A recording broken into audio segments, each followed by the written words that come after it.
Bonsoir, heureuse de vous retrouver sur Sahel TV pour le journal. Le sommaire, c'est tout de suite. Le président de la République a regagné Nouakchott. Mohamed Cheikh El Ghazouani a pris part au sommet des chefs d'État de la CEDEAO sur le terrorisme et le sommet sur l'énergie au Sahara du G5 Sahel.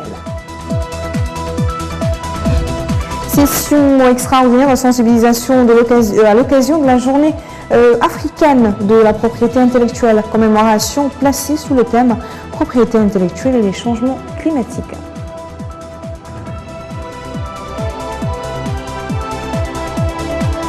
Dans l'actualité internationale, les Tunisiens voteront demain, dimanche, pour élire un nouveau président.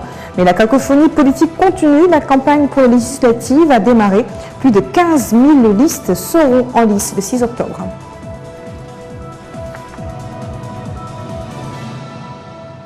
Session extraordinaire de la conférence des chefs d'État et de gouvernement de la communauté économique des États de l'Afrique de l'Ouest, CEDEAO, sur la lutte contre le terrorisme. Elle s'est tenue à Ouagadougou en présence du président mauritanien Mohamed Cheikh El Ghazouani. Il s'agit de réaffirmer la détermination des États membres de la CEDEAO à œuvrer collectivement pour prévenir et combattre plus efficacement le terrorisme, renforcer leur coopération. Compte rendu signé, c'est Récidibé. Ce sommet extraordinaire qui réunit les États du G5 Sahel et la CEDEAO discute de la coopération antiterroriste dans la région ainsi que les voies et moyens de la renforcer.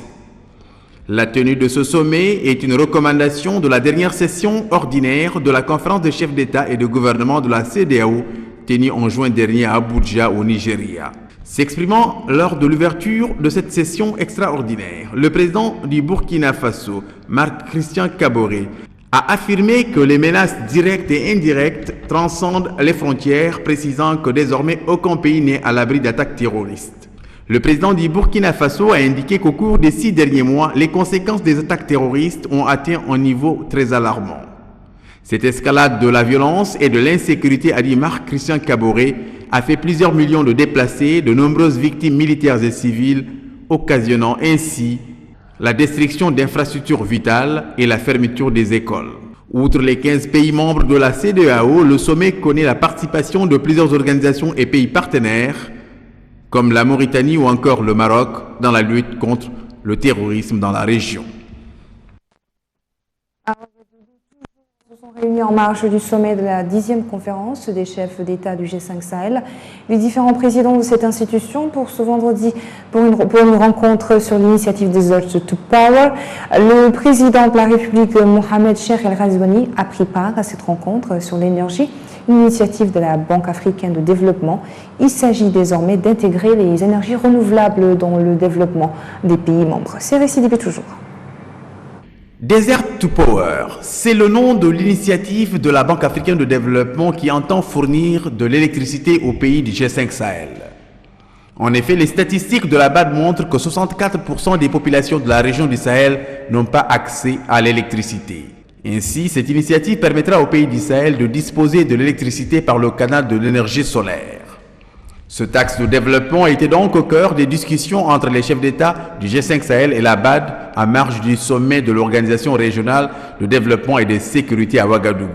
Dans sa stratégie de développement et de sécurité, les pays du G5 Sahel veulent faire de l'accès à l'énergie une réalité. Les présidents du G5 Sahel ont salué l'initiative en ce sens qu'elle contribuera au développement des pays concernés. Il s'agit pour un certain nombre de pays, 11 pays en l'occurrence, de pouvoir produire près de 10 000 mégawatts d'électricité. Et la priorité a été donnée au G5 Sahel pour plus de 1000 mégawatts donc, qui seront fournis et qui vont éclairer près de 60 millions de personnes.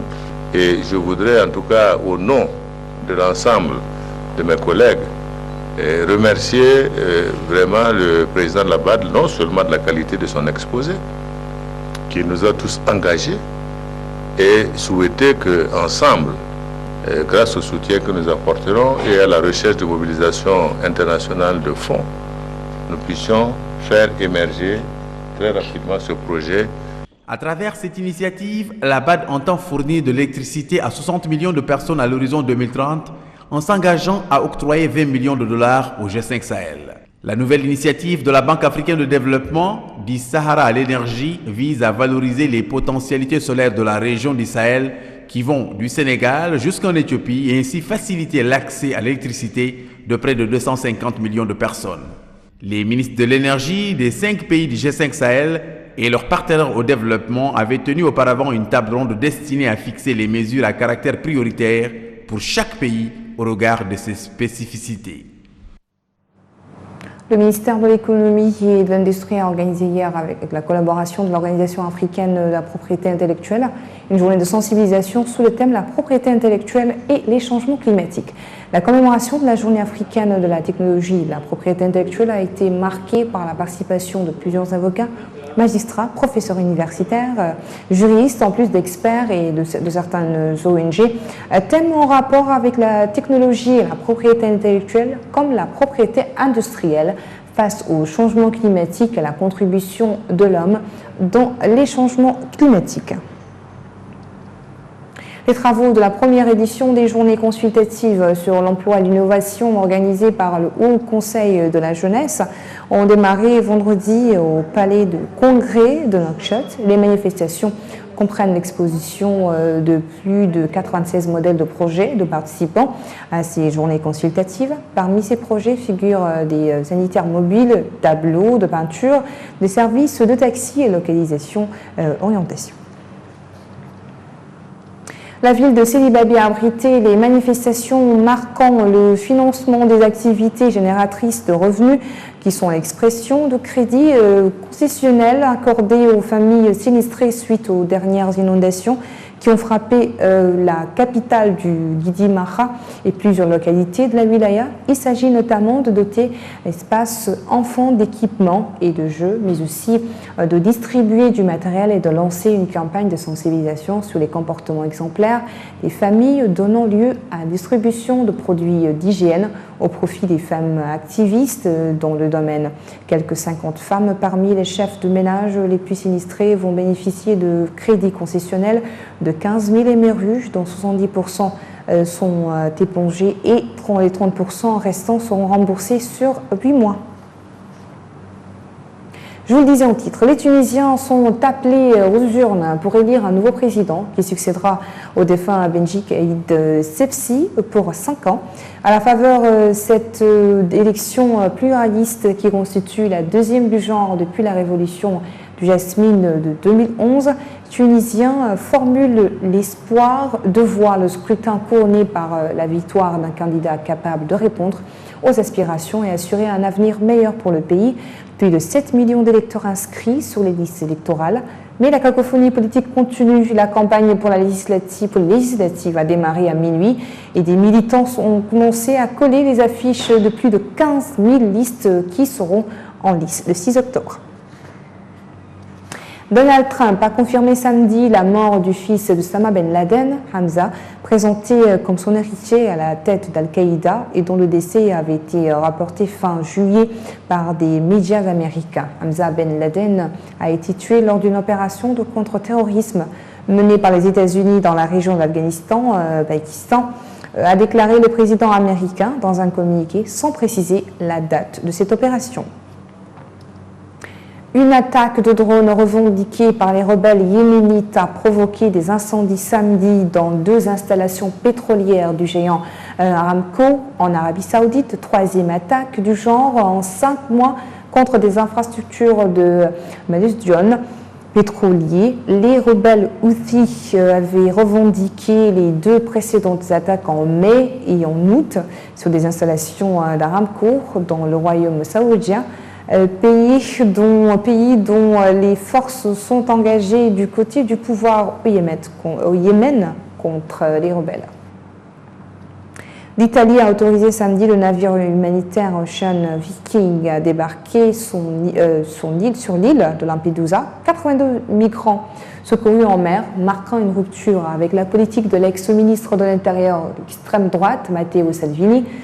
Ce feu vert intervient quelques jours après l'entrée en fonction d'un nouveau gouvernement, fruit d'une alliance entre le mouvement 5 étoiles, M5S, Et le Parti démocratique de gauche, dont est absent Salvini, c'est la première fois en 14 mois que l'Italie propose un port sûr à un avion de secours, même s'il lui a fallu pour cela 6 jours et les garanties européennes pour la répartition des migrants.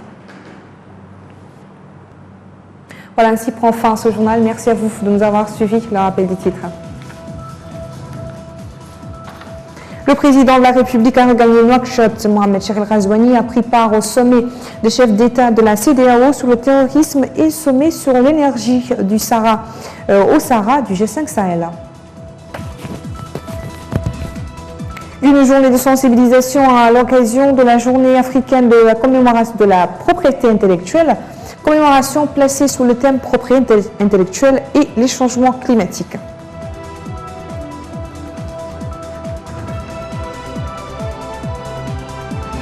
Les Tunisiens voteront demain dimanche pour élire un nouveau président, mais la cacophonie politique continue. La campagne pour les législatives a démarré. Plus de 15 000 listes seront en lice ce 6 octobre.